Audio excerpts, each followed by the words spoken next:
Let's take a look at equity valuations and the equity markets themselves.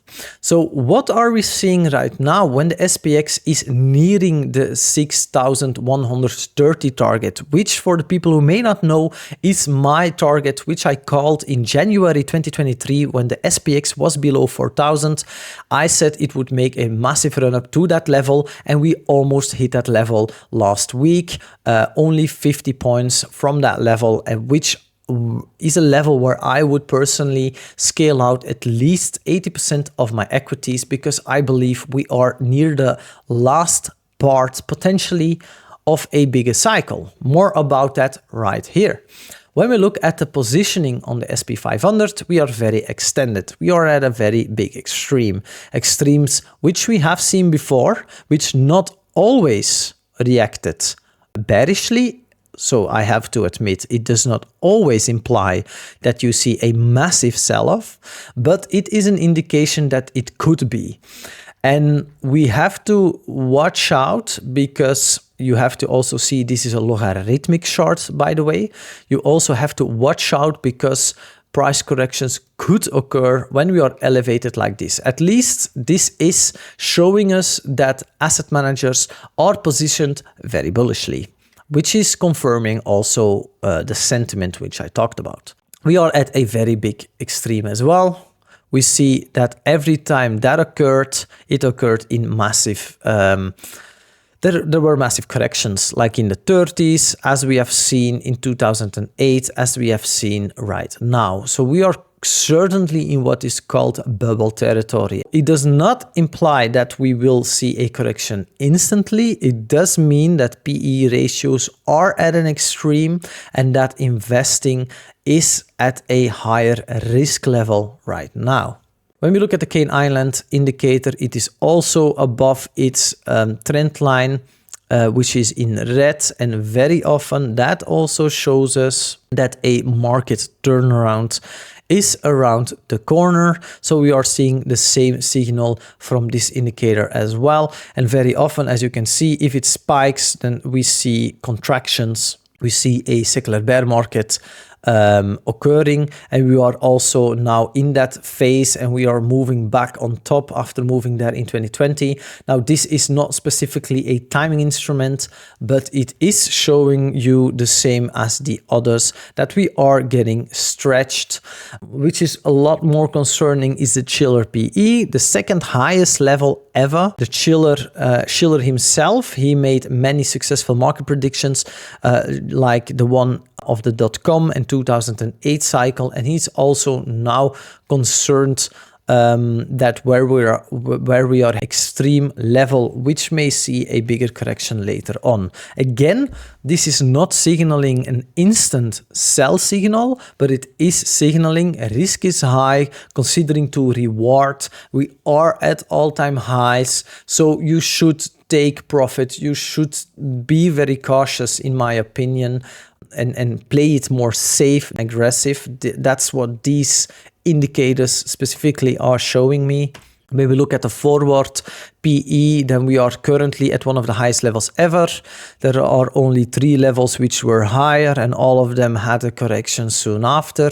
So this again is showing to a potential extremity. Magnificent 7 is at an all-time high, 33% total in the basket. So the market cap of the Magnificent 7 and how they react has big influence on the SP 500.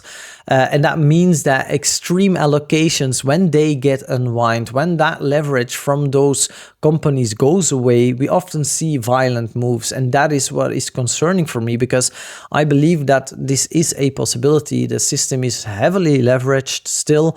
And whenever we see a downturn, a normal downturn could get magnified because so many ETFs, so many people are overexposed to tech right now. That could give a cascading effect. So this number being at all-time highs, it's concerning to me personally. I also see the 9-week flows into US equities moving to a new high, which is showing that ETFs and funds are massively buying at these all-time high prices because they have been very underexposed years before. I mentioned like in 2022 and further on, they were very, very bearish while markets were moving up. And now they are on the opposite. They are heavily bullish, heavily buying in. I can also see like the money market fund, which is still going up. They are getting less return now that the Fed funds rate is going down. They may be chasing profits somewhere else.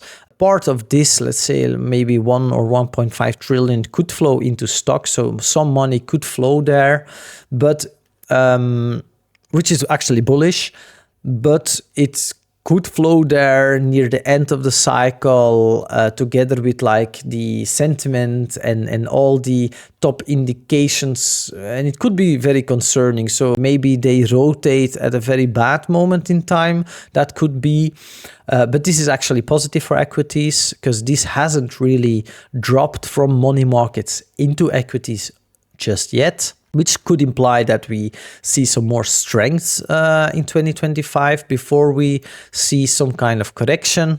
But also very concerning is the yield curve and the US 10 versus 2-year. They have already turned a while ago. I reported on that on my X profile as well, at Mulder Sonny, which is my name. You can follow me on there as well. And as you can see, the US 10 versus US 3-month is the second most important, or probably the most important yield curve track. And when it uninverts, as I show on the map, versus the equity markets SPX, we often see a correction. Sometimes markets do move higher for a couple of months, but then we see a downturn. Here also, 3-4 months, bam.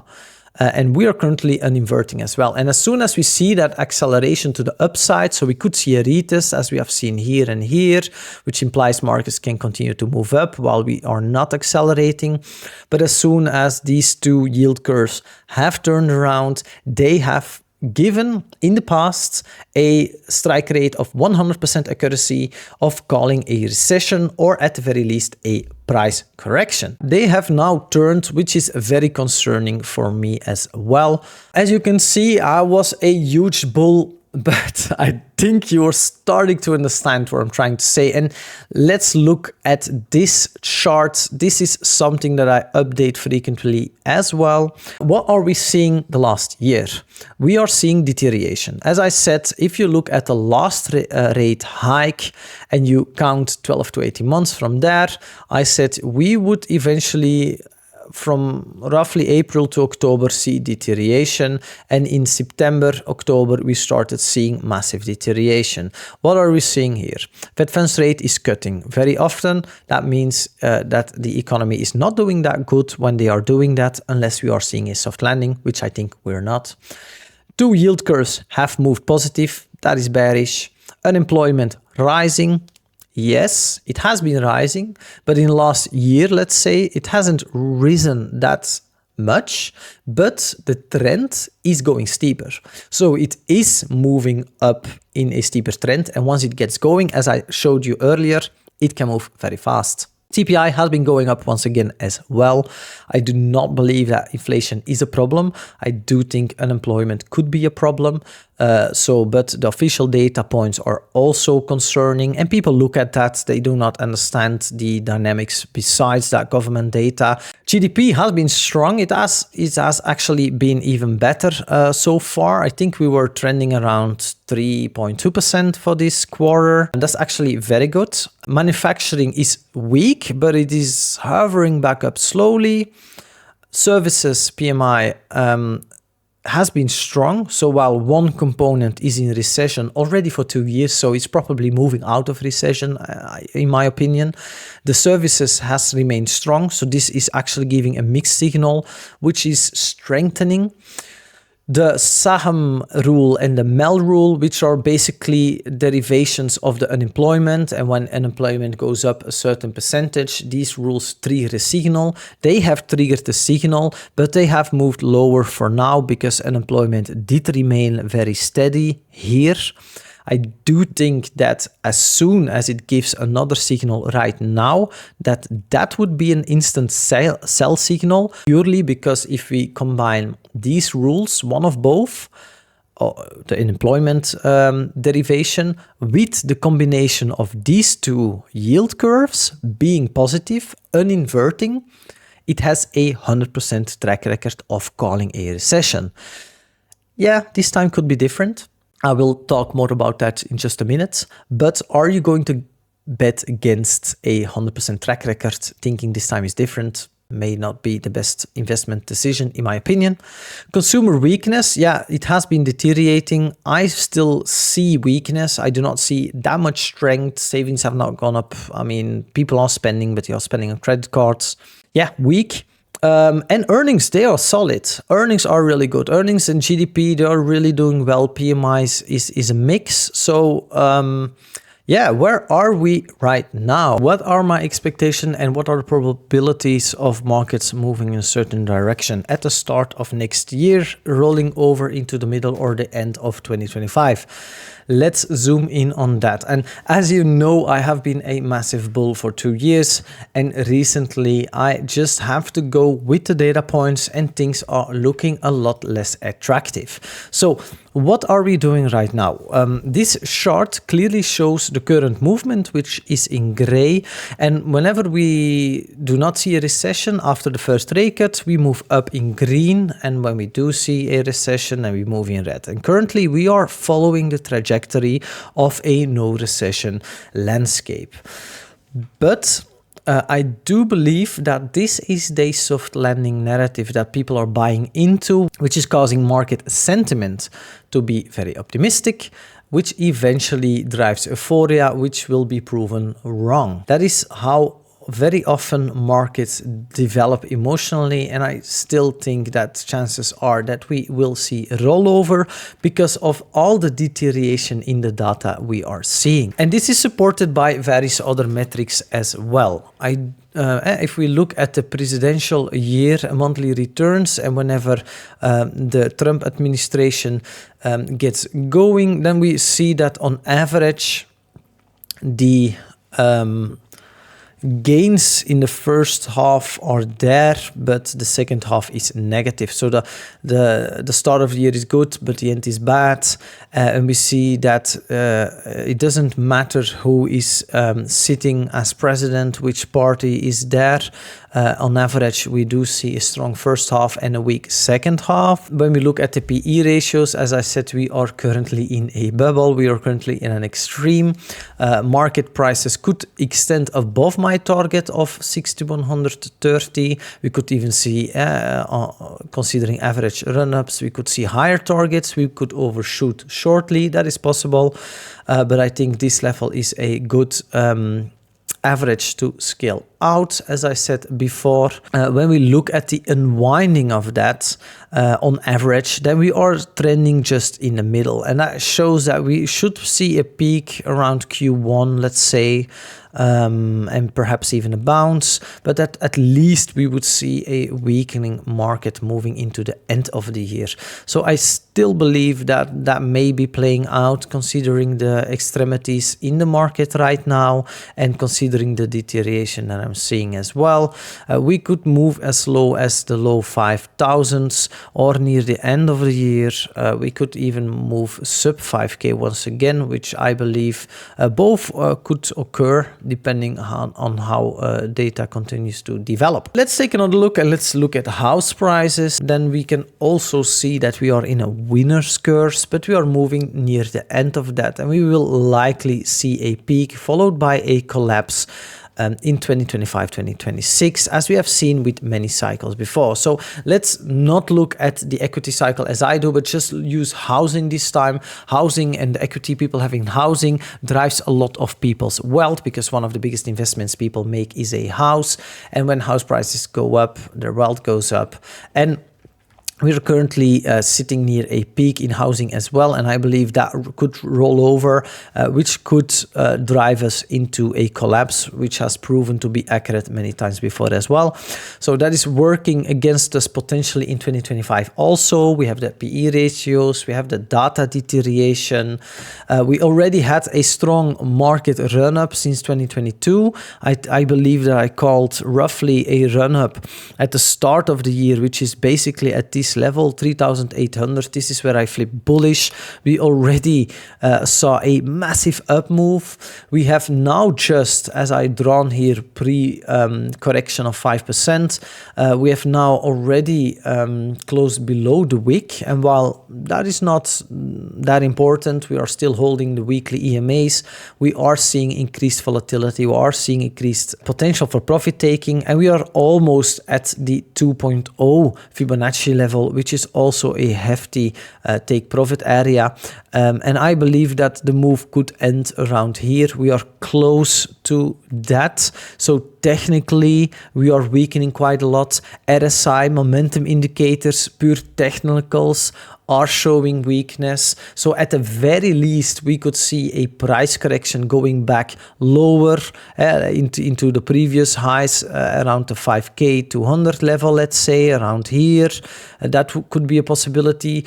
We could move even lower and test the 200 moving average as it moves up over time in the next year, which would be a deeper dive in, which I believe is very likely, as we have seen in 22. I think we will see a repeat of that at the very least. And I believe that, that there is a lot of weakness in the markets, and there is a lot of risk as well. And why take so much risk for limited upside? We are still in a secular bull market, I know, but the headwinds are getting massive. So what I expect is a positive rollover of Q4, which has been strong, into Q1 of 2025. Now, considering what equities do, if we see a top formation and a crash, or perhaps we see a top formation or we overshoot, then the cycle could continue on a little bit longer.